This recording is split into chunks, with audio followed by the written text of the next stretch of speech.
You all know that I beast it in the gym. But is the secret to my success the herbs that I drink? Do steroids and herbs exist, and if so, how can you benefit? On this video, I'm going to discuss 4 herbs that could potentially mimic the impact of steroids. So if you want to learn more about herbs for bodybuilding or powerlifting, watch this video. Let's go. It's the hot boy. Yeah, it's the hot. Did you know that the former Soviet Union spent decades secretly searching for energy enhancing plants for the Olympians? Firstly, I don't condone the use of steroids or any performance enhancing drugs. If you're not competing or competing at a world-class level, why do you need it anyway? But with that being said, there are some world-class athletes who claim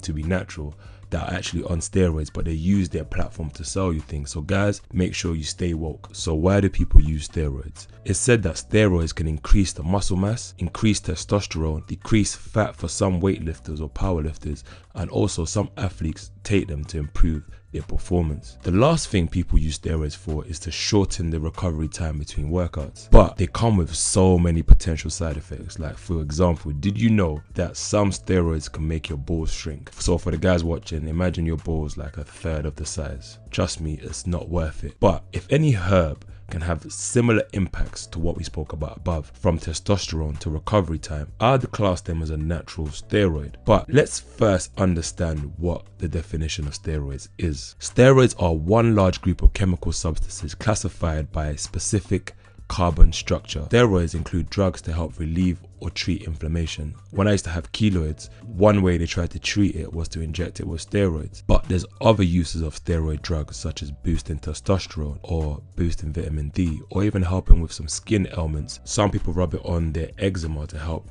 calm the inflammation of the skin. But one of the uses of steroids, one of the main uses anyway, is the use to help the body boost testosterone.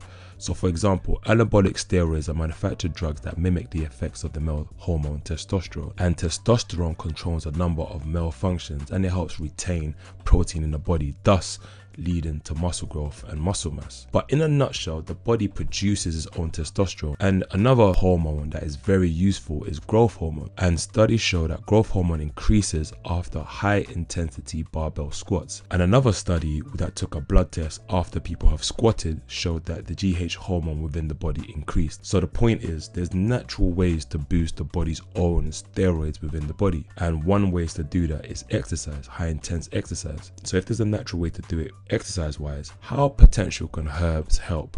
Before I start the list of herbs that could potentially help, it's always good to mention straight from the beginning that, look, clinical trials in humans for herbs are lacking, and the ones that have been done, some say there's benefits, some say there isn't benefits, some say there's a lot of impact, some say there's no impact. So it's up to you to decipher the information and make your own mind up. In my opinion, I think herbs for bodybuilding are a big win, and it's really benefited me on my journey from strength to size to actual recovery. With each of the herbs I'm going to discuss in this video, it's been shown in a couple studies to at least impact one of the things that we've spoken about before, from recovery time to testosterone and libido. So without further ado, let's get into the first herb. First herb we'll discuss is Panax Ginseng. I have a whole video on Panax Ginseng. If you click the eye, it's one of the more researched herbs. Testosterone levels are strongly correlated with libido levels, and testosterone is the main form of prescription given to those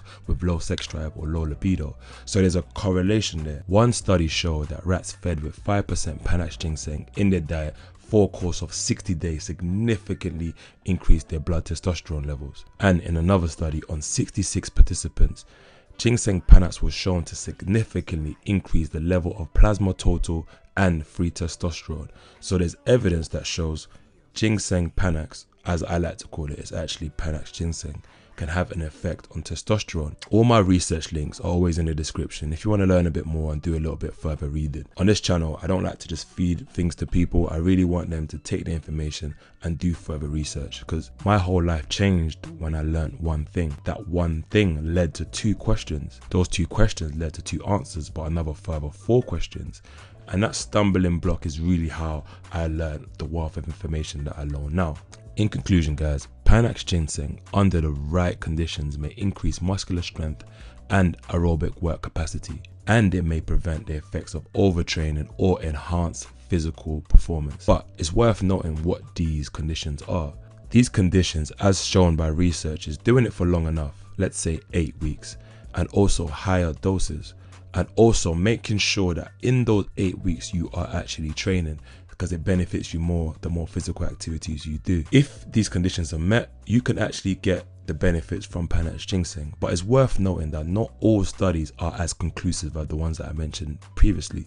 Some studies say it has no effect and other studies say it has significant effects. So based on this information, it's always good to understand both sides of the coin and make your own mind up. But in my opinion, Panax ginseng is a winning herb, and it's definitely a steroid mimicking herb. In my opinion, it's a win.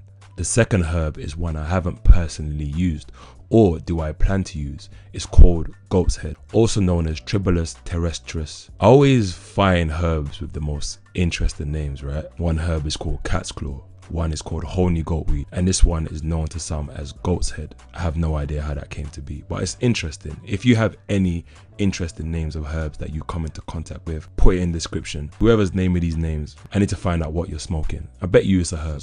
Goat's head is a small leafy plant that grows in many places, including parts of Asia, Africa, Asia, and the Middle East. Both the root and the fruit of the plant have been used medicinally in traditional Chinese medicine. This herb started to gain a bit more popularity in the 1970s, and this is due to a guy called Jeffrey Peterman. He was an American bodybuilder, and through his successes he gave a theory that this herb helped him grow by increasing his testosterone levels and also enhancing his muscle growth.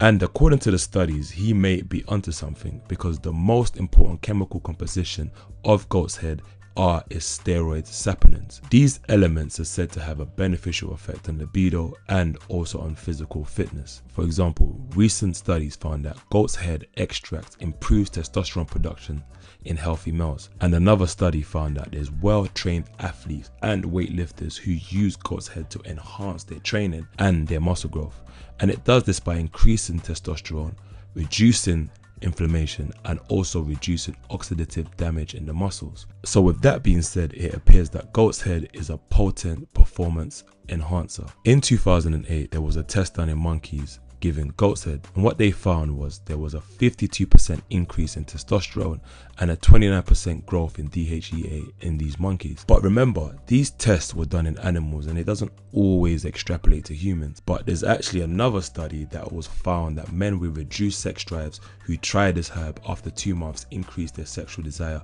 by 79%. So sexual desire, libido, is linked with testosterone, or is correlated with testosterone.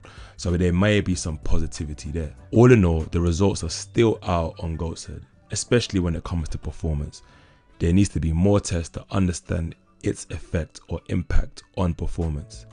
It's worth bearing in mind that if you want to try this herb, that it could lead to a positive doping results in some countries. So maybe that's a good thing. Maybe it means that it's powerful if it can lead to a positive doping result.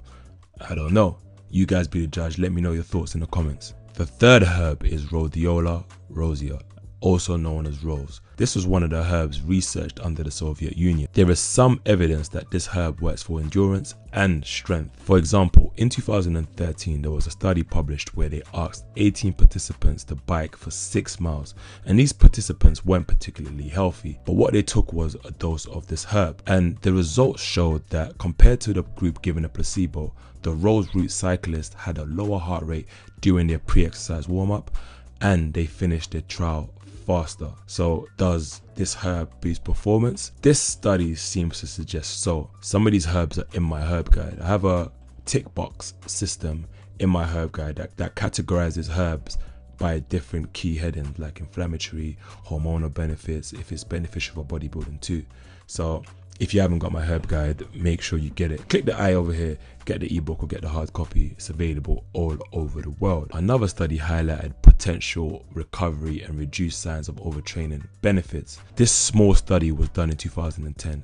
It was published in the Journal of Sports Medicine and Physical Fitness. What they found was after taking Rose for 4 weeks, 14 competitive athletes showed lower blood lactate levels, and this is a sign of overtraining, and it also showed decreased skeletal muscular damage. So this potentially means that this herb can help you reduce your recovery time, but also help you reduce the damage done through exercise. The jury's still out, but there's a lot of research on Rose that you guys should look into. You might find it interesting to understand the power of herbs. Me making this video is not saying you should take any of these herbs. Please make sure you do your own research. I tend to only opt for safe herbs. Safe herbs is herbs that I discuss in my book or the herbs that I discuss on this channel. I have a lot of videos on herbs. The last herb is a herb called eleuthero, aka Siberian Ginseng. I've spoken about Siberian Ginseng before because this is a herb that I personally take. If I want to do a strong lift, I have a bottle that I take with me to the gym, and it's more than likely some Siberian Ginseng is in that bottle. Siberian Ginseng is good for the immune system. It helps protect athletes from the toll that training takes on the immune system. This herb also improves circulation within the body and oxygenation of the blood. So this makes it excellent for improving energy levels and also alertness during training.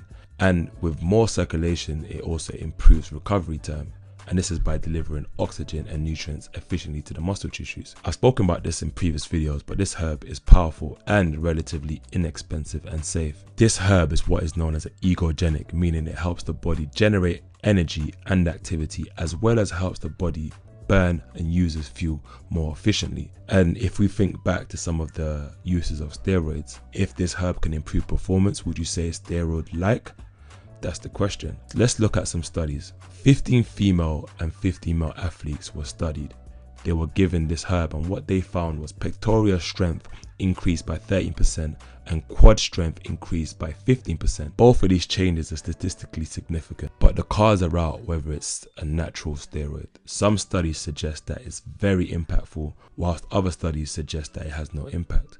What you have to understand, it depends on the person and your lifestyle. If you're eating trash every day and drinking herbs, are you going to have the same benefit as someone who is drinking sea moss with lemon? Or are they having nutrients that benefit one another in terms of the bioavailability within some of these herbs, some of the saponins and things like such? That's the question. So it depends on your lifestyle. Me personally, I make my body a host to receive the benefits from the things that I put in it. And that's something that we got to think about. There's no magic pill that fixes anything. Even these bodybuilders who take steroids, they have a diet that helps them.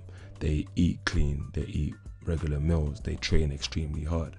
And if you're not training hard, you're not going to get benefit from any of these things. There are other studies that depicted why some of these herbs aren't well studied or the impacts aren't well understood. And what it said is some of these herbs are slow impact, as in it takes a little while for you to actually see the benefits. As I spoke about with Panax Ginseng earlier, for you to get the real benefits, you got to use it for 8 weeks. But the studies, most of these studies don't go up to 8 weeks to really understand the benefits of these herbs. This is something that requires a lot more research, and that may be why there's a big variance in some saying there's a huge benefit and others saying there's not a huge benefit. So guys, this is part 1. There are other herbs such as yahimbi or wild yam root that I'll discuss in other videos.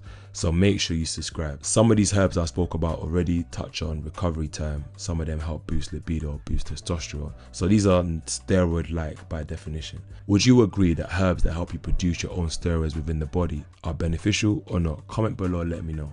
And before you go, make sure you check out this video right here and right here. It's late here. I'm actually recording this at midnight, so I'm very, very tired. You can see my eyes going down because it's past my bedtime, but I had to make sure I deliver this video to you. I'll see you on the next one. Peace.